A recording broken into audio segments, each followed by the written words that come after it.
చేతులున్నాయి, 4 చేతులు లేవు, కానీ ఆయన విష్ణుమూర్తే. అఫాలలోచన శంభు, ఫాలములో ఆయనకి కన్ను లేదు, కానీ ఆయన పరమేశ్వరుడు.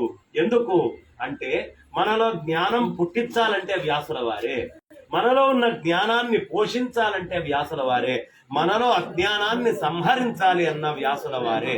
కాబట్టి ఆ రూపంలో ఉండేటువంటి వ్యాసుడికి నేను నమస్కరిస్తున్నాను అని వ్యాసుల వారికి నమస్కరించుకుంటూ ఉంటాం. ఇవాళ రోజున అన్నిటికంటే ప్రధానమైంది వ్యాస పూజ.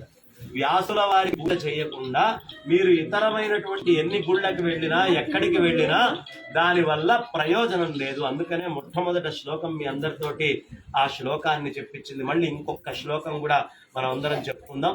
వ్యాసం వశిష్ఠ నప్తారం శక్తే పౌత్రం అకల్మషం పరాశరాత్మజం వందే సుఖతాతం తపోనిధిం. వ్యాసాయ విష్ణురూపాయ వ్యాసరూపాయ విష్ణవే నమో వై బ్రహ్మనిధయే వాసిష్ఠాయ నమో నమః. వ్యాసుల వారి గొప్పతనం ఏమిటయ్యా అంటే వారు వేదాలన్నిటినీ కూడా ఒక తాటికి తీసుకొచ్చి విచ్ఛిన్నంగా ఉన్నటువంటి వేదాలని విభజన చేశారు. మనకి ఋక్ యజు సామ అథర్వాలని 4గా తీసుకొని వచ్చి ఆయన శిష్యుల దగ్గర మొత్తం కంపైల్ చేసి ఆ విద్యని మొత్తాన్ని సక్రమంగా తీసుకొచ్చి పెట్టారు. తద్వారా మనం అగ్నుల్ని ఆరాధన చేస్తున్నాం, తద్వారా మనం ఉపనిషత్తులు వినగలుగుతున్నాం. నాకు భక్తి కావాలన్నా, నాకు జ్ఞానం కావాలన్నా, నాకు వైరాగ్యం కావాలన్నా, నాకు యోగము కావాలన్నా, లేదండి నాకు జ్ఞానమే పరమావధి అనుకున్నా ఏదైనా వ్యాసుల వారిచ్చింది తప్ప ఇంకొకటి కొత్తగా ఎవరు ఇవ్వలేరు. ఆయన ద్వాపర యుగంలో ఇది మనకు అందించారు. మరి కలియుగంలో మనమందరము ఎవరి స్తోత్రాలు చెప్పుకుంటూ ఉంటాం? ఏ స్తోత్రం చదివినా ఒకళ్ళ పేరు వస్తుంది. ఎవరు? ఆదిశంకర భగవత్పాదాచార్యుల వారు. ఏ స్తోత్రం తీసుకున్నా, ఈ మనము శృతులు తీసుకున్నా, స్మృతులు అంటే దశోపనిషత్తులు మాకు తెలుసండి, దాని భాష్యం కావాలి, అదిగో శంకరాచార్యులు వారు అందించారండి. మాకు స్మృతులు కావాలండి అంటే శారీర మీమాంస బ్రహ్మసూత్రాలు ఇవన్నీ శంకరాచార్యుల వారు రాశారండి.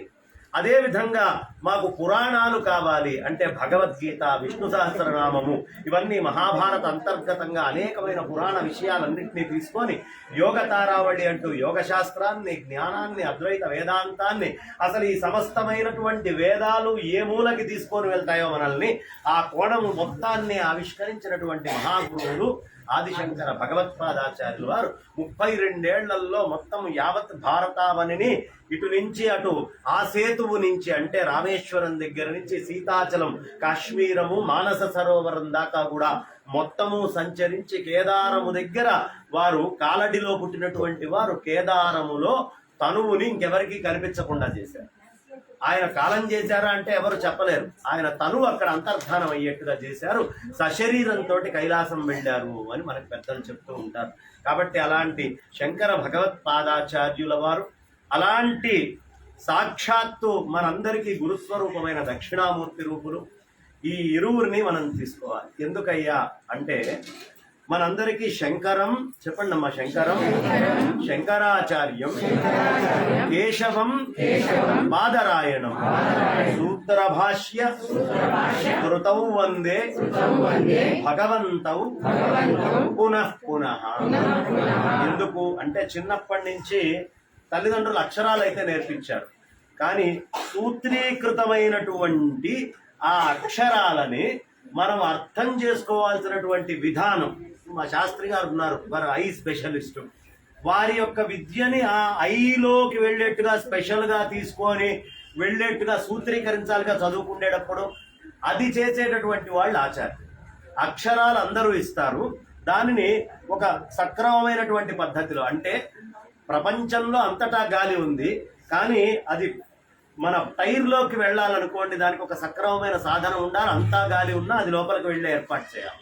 అలా విద్య అనేది, అక్షరం అనేది అంతటా ఉన్నా ఎవరిలోకి ఎలాంటి విద్య వెళ్ళాలి అనేటటువంటి సూత్రి. అంటే వ్యాసుల వారు మొత్తం అనంతమైనటువంటి భాండాగారాన్ని తీసుకొచ్చిస్తే ఆ భాండాగారాన్ని ప్రతి వాళ్ళ హృదయంలోకి వెళ్ళేట్టుగా ఒక శివానంద లహరిగా, ఒక సౌందర్య లహరిగా, ఒక శివ పంచాక్షరి స్తోత్రముగా, ఇలా అనేక స్తోత్రాలుగా, అన్ని విధాలైనటువంటి వాంగ్మయాలుగా ఆయన భాష్యాలు రాశారు. అందుకే శంకరం శంకరాచార్యం కేశవం బాదరాయణం. ఒక ఆయన సూత్రం ఇచ్చారు. సూత్రం అంటే మనకేమర్థం అవుతుంది? చాలా కష్టం. ఒక ప్రిన్సిపల్లో ఒక ఫార్ములా చాలా కష్టం. ఆ ఫార్ములాని డిరైవ్ చేయడము అనేది ఆచార్యుడు నేర్పిస్తారు. అలా ఫార్ములాని ఇచ్చినటువంటి వారు వ్యాసుల వారైతే దాన్ని డిరైవ్ చేసి మనందరికీ అర్థమయ్యేట్టుగా ఇచ్చిన వారు శంకరాచార్యులు వారు. సూత్ర భాష్య కృతం వందే భగవంతవు పునః పునః. కాబట్టి అలాంటి వ్యాసుల వారికి, అలాంటి శంకరాచార్యుల వారికి, అలాంటి కృష్ణ పరమాత్మకి, అలాంటి దక్షిణామూర్తికి, అలాంటి విష్ణుమూర్తికి మనం అందరము ఈ వేదిక మీద నుంచి నమస్కారం చేసుకుందామని చెప్తూ, ఈ శ్లోకం ఎందుకు చెప్తారంటే నారాయణం నమస్కృత్య నరంచైవ నరోత్తమం. అది ఈ వేదిక మీద ఎవరైనా కూర్చొని 4 మంచి మాటలు చెబితే వాళ్ళని వ్యాసుల వారిలాగా చూడండి, అందులో నుంచి వచ్చే సరస్వతిని వ్యాసుల వారిలాగా గమనించండి అని ఆయన చెప్పారు. కాబట్టి ఇక్కడ కూర్చొని ఈ 4 మాటల నోట్లో నుంచి బయటకు వచ్చినాయి. కాబట్టి మీరు చేసినటువంటి పూజ ఆ వ్యాసుల వారికి, ఆ శంకరులకే చెందాలి అని నేను కూడా మీతో కలిసి వారి పదపద్మాలకి నమస్కరిస్తూ నా